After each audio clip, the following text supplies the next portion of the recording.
Citroën, Citroën, c'est le nom d'un petit homme avec des chiffres dans la tête, un petit homme avec un drôle de regard derrière son lorgnon, un petit homme qui ne connaît qu'une seule chanson, toujours la même, bénéfice net, une chanson avec des chiffres qui tournent en rond, 300 voitures, 600 voitures par jour, trottinette, caravane, expédition, auto-chenille, camion, bénéfice net, millions, millions, millions, millions, Citroën, Citroën. Même en rêve, on entend son nom. 500, 600, 700 voitures, 800 camions, 800 tanks par jour, 200 corbillards par jour, 200 corbillards. Et que ça roule. Il sourit, il continue sa chanson. Il n'entend pas la voix des hommes qui fabriquent. Il n'entend pas la voix des ouvriers. Il s'en fout, les ouvriers.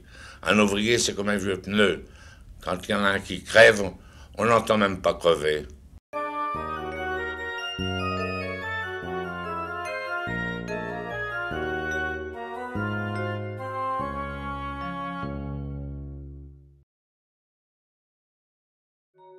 Ce texte, Citroën, c'est un texte qui a été écrit pour le groupe Octobre, qui était une troupe d'agitation propagande, comme il y en avait beaucoup à l'époque, dans les années 30.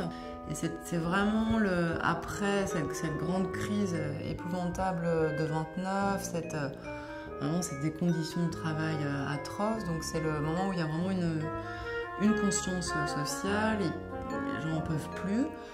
Cet homme, Monsieur Citroën, qui a fait acheter la Tour Eiffel pour faire cette grande inscription en lettres lumineuses.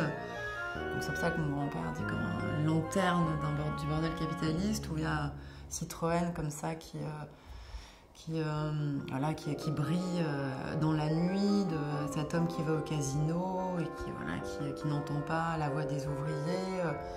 Donc c'est vraiment un texte très puissant et qui se termine par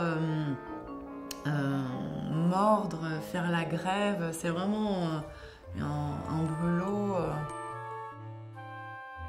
On pense que mon grand-père a eu une enfance souvent bourgeoise, mais ce qui n'est pas du tout le cas. Il avait bien sûr un grand-père bourgeois, mais un père qui était complètement loufoque et qui voulait se sortir de son milieu et qui n'arrivait pas du tout à trouver de travail, qui était complètement instable, donc il vivait de petits boulots. Et entre ces moments où il n'avait pas de travail, c'était vraiment une précarité énorme, ils n'avaient rien à manger. Même un jour, ils ont pu réveillonner parce qu'un clochard que le père avait ramené à la maison s'est trouvé devant une maison vide où il n'avait rien à manger et a sorti un billet de banque parce qu'il avait fait une très bonne journée de clochard, et c'est comme ça qu'ils ont pu réveillonner. Donc c'était vraiment difficile, et surtout ce père, André, a dû revenir voir le grand-père qui faisait du business de charité, donc a fait un travail qui était vachement dur. Il allait visiter les pauvres pour voir les familles qui étaient méritantes. Et mon grand-père l'accompagnait le jeudi. Et c'est vraiment quelque chose qui a scellé vraiment en lui quelque chose vraiment déjà de voir ces quartiers très pauvres et de voir vraiment l'injustice sociale, et qui a vraiment scellé quelque chose en lui.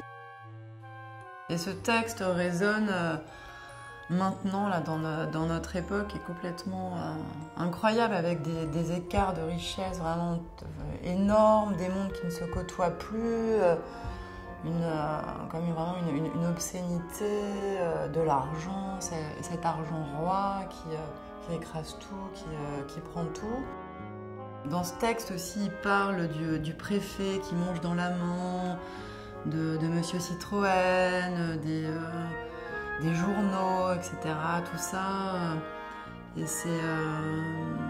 puis avec cette vraiment volonté dans ce texte de vouloir se faire entendre, de crier.